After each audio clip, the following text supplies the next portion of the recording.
இருக்குமோ அதுக்கு அருகம்புல்லாலையும் செய்வது உண்டு. அதனாலதான் அருகம்புல் மாலை உள்ள குடிச்சாலும் குடிக்கலாம். அருகம்புல்லுக்கு ஒரு மகத்துவம் உண்டு. அதனாலதான் வாடா பயிர் வருத்தமிழாச்சுமா வையகத்து புதுமைன்னு ஒரு பழமொழி உண்டு. வாடாத பயிர் இருந்தா அந்த அருகம்புல்லு. ஆம்பளை பிள்ளைலாம் அருகம்புல்லும் ஒண்ணு, பீக்க மொழியும் பொம்பளை பிள்ளைகளும் ஒண்ணு. தெரியுமா இல்லையா?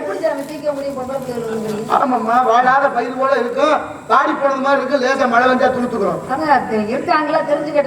அருகம்புல்லு பொம்பளை பிள்ளை பீக்க முடினா பூத்து பிஞ்சு விட்டுனா பீக்க முடியும், அவ்வளவுதான். அதான் கோடி ஒரு வெள்ளை கொமரி ஒரு பிள்ளையும் பாரு. புரியுதுன்னு நினைக்கிறேன். இப்படி சில விஷயங்கள் நமக்கு சொல்லப்பட்டிருக்கா. அத்தனைக்கும் ஒரு காரண காரியம். எல்லா சொல்லும் பொருள் குறித்த தொல்காப்பியம் பிள்ளையாருக்கு அது மட்டுமல்ல, ஐங்கரன்னு பேரு.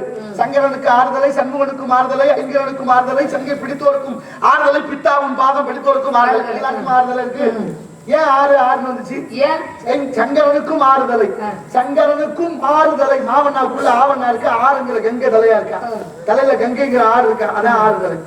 ஐங்கரனுக்கும் மாறுதலை, அங்க மாவண்ணா போட்டா மாறுதலை, ஆணைமுகன் மாறுதலை. சண்முகனுக்கு ஆறுதலை, சண்முகம்னாவே ஆறுமுகம். சங்கை பிடித்தோர் அவரை வணங்குனா நல்லா ஆறுதல் கிடைக்குமா. இப்படி ஒரு பாட்டு இருக்கு. அடுத்து அதே பாட்டு போல இங்க இருக்கு. எண்கண்ணன், உடற்கண்ணன், அங்கே கண்ணன் பேரு உண்டு. எண்கண்ணன்னா 8 கண்ணு யாருக்கு உண்டு? பிரம்மனுக்கு. தாஜ்மஹால் அவங்களுக்கு பெரிய பாரத பிரச்சனை இருக்கும் போல இருக்கு. அதனால இப்படி நிறைய விஷயங்கள் தமிழுக்குள்ள சூட்சமானதா இருக்குமா. கலை கண்டவர்கள் இந்த உலகத்துல ஞானிகள் அஷ்டாவதானம், தசாவதானம், சதாவதானம்னு இருக்கு. அஷ்டம்னா 8, தசம்னா 10, சதம்னா 100. 100 விஷயங்களை கிரகிக்கக்கூடிய ஒருத்தர் இருந்தாராம் நம்ம நாட்டுல. இன்னைக்கு இருக்க நாகர் கோயில் பக்கத்துல இடர் இல்லாக்குடி, மருவி இடலாக்குடி. அவர் வேறு செகுத்தம்பி பாவலர் மலக்காயர் இஸ்லாமியர். அவர் சதாவதானியாக இருந்திருக்கிறார். இப்ப 8 விஷயத்தை கிரக பேராவூர்ல இருந்திருக்கிறார். இப்படி எல்லாம் நாட்டுல ஞானிகள் வாழ்ந்த உலகம் இந்த நாடு. அவ்வளவு மகத்துவமான சதாவதனிகள் வாழ்ந்த நாடு. கேள்வி, இந்த புராணத்துல உள்ள நாரதரையும் நாரதர வள்ளிகளையுமே கேள்வி கேட்கிற நீங்க காசை கொடுத்து ஓட்டு வாங்கிட்டு போனாங்களே, 4 கேள்வி கேட்டீங்கன்னா நல்லா இருக்கு. சொல்லலைன்னா என்ன சரியான நடக்கட்டும் போங்க. சரி, எல்லா நன்மைக்கு தர்மத்தின் வாழ்வு தன்னை சூதுகவை இறுதியில தர்மம் வெல்லும். அதனால இந்த இடத்துல நீ என்ன செய்து கொண்டிருக்கின்றாய்? அந்த காவலை பத்தி கதையோட ஒரு பாட்ட பாடணும் இருக்கா இல்லையா? அதை மறந்துட்டியா? பாடலாமே.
மனுஷனுக்கிட்ட ஒரு நேர்மை இல்லை.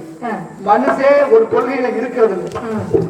மாறி மாறி கொள்கை மாறி போற கதைகள் நிறைய இருக்கு. அது இதிகாசத்துல உண்டு, புராணங்களில உண்டு. போனதுனால என்ன விளைவுங்கிறது பல கதைகள் சொல்லலாம்.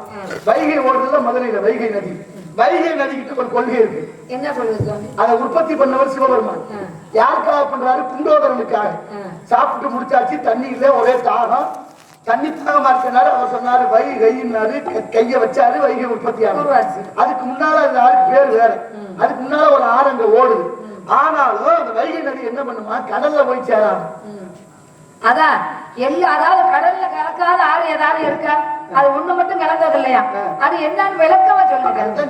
ஏன் கடல்ல கலக்காதுன்னா, கடல்ல இருந்தே நஞ்சு வந்துச்சு. பார்க்கடல கடையும் பொழுது நஞ்சு வந்துச்சு. அதை சிவனுக்கு கொடுத்தாங்க. அவர் சாப்பிட்டாரு, கழுத்தை பிடிச்சி படுத்துட்டாரு சூட்டப்பள்ளீஸ்வரத்துல. அப்படி எங்க அப்பா தான் என்னை உற்பத்தி பண்ணாரு. யாரு? வைகை சொல்லுது, என்னை உற்பத்தி பண்ணது எங்க அப்பா சிவன். சிவனுக்கே நஞ்சு கொடுத்தது கடல். அந்த கடல்ல போய் நான் சேர மாட்டேன். அதுக்கு எப்படி பாடுறாரு பாருங்க. நாரி வாகனுக்கு நஞ்சை கொடுத்துட்டா வாரியில் கிழக்கா வைகை நதினு பேரு. வாரினா கடல், நாரி வாகன்னா சிவபெருமான். சிவபெருமானுக்கு நஞ்சை கொடுத்த கடல்ல சேர மாட்டேன்னு ஒரு நதி, ஒரு கொள்கை பிடிப்போட இருக்கு.